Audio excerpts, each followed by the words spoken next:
നമസ്കാരം, അമൃതാണ്. ഈ മൂവിയുടെ ഒരു പ്രൊഡക്ഷൻ ക്വാളിറ്റി അല്ലെങ്കിൽ അതിൻ്റെ ഒരു സിനിമാറ്റോഗ്രാഫി ടോപ്പ് നോച്ചാണ്. Hats off to Sujith Vasudev. പിന്നെ എടുത്തു പറയേണ്ടത്, ഇതിനകത്ത് VFX അങ്ങനെ അധികമായിട്ടില്ല. എനിക്കൊന്ന് ഒരു ഹെലികോപ്റ്ററിൽ നിന്ന് കുറച്ച് ഫയറിംഗ് ഷോട്ട്സ് ഉണ്ട്, അവിടെയൊക്കെ കുറച്ച് VFX CG പരിപാടിയൊക്കെ ഉണ്ടാവും. അതിനകത്ത് ഒറിജിനൽ ഹെലികോപ്റ്റേഴ്സ് യൂസ് ചെയ്തിരിക്കുന്നതുകൊണ്ട് തന്നെ ഒരു ഹോളിവുഡ് മൂവി കാണുന്ന ഒരു അപ്പീൽ ആ ഷോട്ട്സിലൊക്കെ കിട്ടുന്നുണ്ട്. പക്ഷെ അതേസമയം ആ ഭാഗത്തുള്ള BGM ബാക്ക്ഗ്രൗണ്ട് സ്കോർ വളരെ വീക്കായിട്ട് എനിക്ക് തോന്നി. കാരണം അത്തരത്തിലുള്ള ഷോട്ടുകൾ ഒറിജിനൽ ഹെലികോപ്റ്റേഴ്സ് ഒന്നും വെച്ച് അങ്ങനെ ആരും ചെയ്തിട്ടില്ല. കഴിവതും CGയുടെ സപ്പോർട്ടൊക്കെ വെച്ച് ഈവൻ KGF പോലും CG സപ്പോർട്ട് എടുത്തുകൊണ്ടുള്ള ഹെലികോപ്റ്റേഴ്സ് ആണെന്നാണ് എനിക്ക് തോന്നിയത്.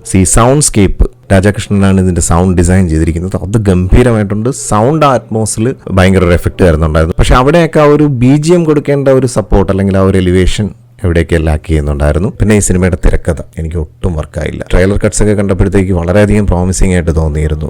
എസ്പെഷ്യലി മുരളി ഗോപിയുടെ എഴുത്തായിരുന്നു എനിക്ക് ഏറ്റവും കൂടുതൽ പ്രതീക്ഷയുള്ളത്. കാരണം ലൂസിഫർ എന്നുള്ള സിനിമ പൃഥ്വിരാജ് ഡയറക്റ്റ് ചെയ്തെങ്കിലും അദ്ദേഹത്തിന്റെ രണ്ടാമത്തെ അറ്റംപ്റ്റ് ആയിട്ടുള്ള ബ്രോഡാഡി എന്ന് പറയുന്ന സിനിമ എനിക്ക് ശരിക്കും കണ്ടു മുഴുമിക്കാനേ കഴിയാതിരുന്ന ഒരു സിനിമയാണ്. അത്രയ്ക്ക് ഓഫായിട്ട് തോന്നിയ ഒരു സിനിമയാണ്. അപ്പൊ അതുകൊണ്ട് തന്നെ ഈ ഒരു സീക്വലിനെ സംബന്ധിച്ചിടത്തോളം ഇതിന്റെ റൈറ്റിംഗ് ആണ് ഇതിന്റെ ഒരു കീ ആയിട്ട് ഞാൻ കണ്ടിരുന്നത്, അല്ലെങ്കിൽ അതിൻ്റെ ഒരു ശക്തിയായിട്ട് കണ്ടിരുന്നത്. ആ ഒരു കാര്യത്തിൽ മുരളി ഗോപി എന്ന റൈറ്റർ എനിക്ക് ശരിക്കും നിരാശ തോന്നി.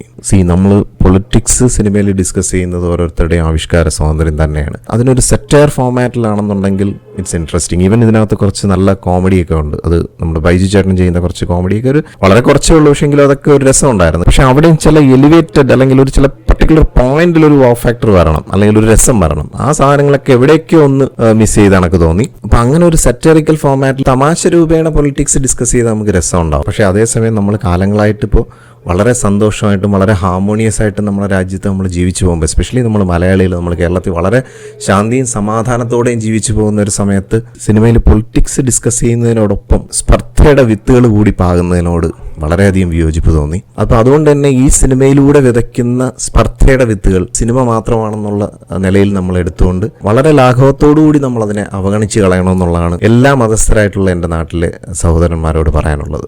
ഇത് വളരെ വിഷമത്തോടുകൂടിയാണ് പറയുന്നത്.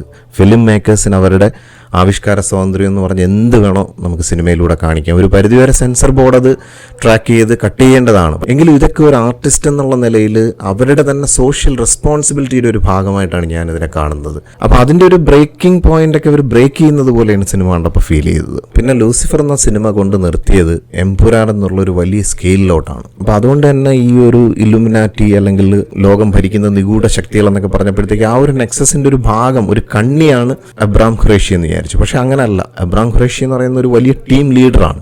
ആ ഒരു ടീം ലീഡർ വീണ്ടും നമ്മുടെ നാട്ടിൽ വന്ന് നമ്മുടെ നാട്ടിലൊരു ഇഷ്യൂ വരുമ്പോഴത്തേക്ക് വരുന്നത് ഓക്കെ നമുക്ക് മനസ്സിലാവും. പക്ഷെ അതിനപ്പുറത്തേക്ക് നോർത്ത് ഇന്ത്യയിലുള്ള ഒരു ശത്രുവിനെയൊക്കെ ഒരു പേരിനെ കൊല്ലുന്ന കണക്ക് കൊല്ലാനായിട്ട് അബ്രാം ഖുറേഷി എന്ന് പറയുന്ന നെക്സസിന് സാധിക്കത്തില്ലേ? കാരണം അമ്മാതിരി വലിയ സ്കെയില് രാജ്യാന്തര പരിപാടികളൊക്കെയാണ് ചെയ്യുന്നത്, കാണിക്കുന്നത്. അപ്പൊ അങ്ങനെയുള്ള ഒരു വലിയ സ്കെയിൽ സാധനത്തിന് ഇവിടെ ഉള്ള ഒരു ഈര് പോലത്തെ ഒരാളിനെ തീർക്കാനായിട്ട് ഇത്രയും കിടന്ന് പാടുപെടേണ്ട ആവശ്യമുള്ളൂ എന്നൊക്കെ നമുക്ക് തോന്നിപ്പോയി. അവിടെയാണ് അബ്രാം ഖുറേഷി എന്ന് നമ്മളെ വ്യൂവേഴ്സ് പെർസ്പെക്റ്റീവിൽ ഒരു വലിയ സംഭവം പോലെ നമ്മൾ വെച്ചതിന് വളരെ നിസ്സാരമായിട്ട് അങ്ങ് ശുഷ്കിച്ചു പോയത്. പിന്നെ ഇതിനകത്ത് ഇൻട്രസ്റ്റിംഗ് ആയിട്ട് തോന്നിയത് കുറേ ട്രാൻസിഷൻസ് ഉണ്ട്. അവിടെയൊക്കെ ഒരു സീൻ എൻഡ് ചെയ്യുന്ന സമയത്ത് ഇങ്ങനെ ഒരു അതൊരു ഐക്കണായിട്ട് ഇങ്ങനെ ഒരു ടോർച്ച് ബെയർ പോലെ കൊണ്ടുപോകുന്ന ഒരു രസം ഉണ്ടായിരുന്നു. പിന്നെ സെക്കൻഡ് ഹാഫിൽ ലാലേട്ടൻ്റെ മുണ്ട് മടക്കി കെട്ടിയുള്ള ഒരു അടിയുണ്ട്. അതൊരു കാട്ടിൽ വെച്ച് ഒരുപാട് ലൈറ്റപ്പ് ഒക്കെ ചെയ്തിട്ടുള്ള ഒരു പരിപാടിയായിരുന്നു. പക്ഷെ അവിടെയൊക്കെ ഒരു ബോൾട്ട് ക്യാമറ വെച്ചിട്ടുള്ളൊരു കളിയാണ്.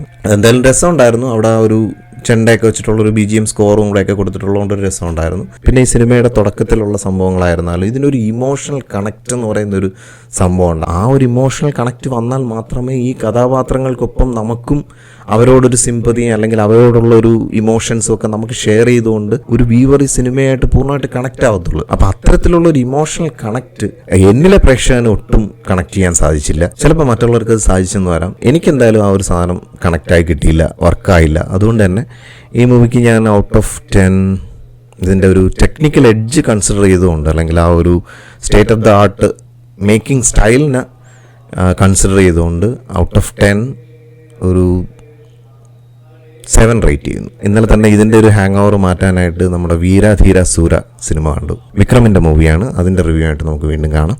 Thank you for watching and thank you for supporting me.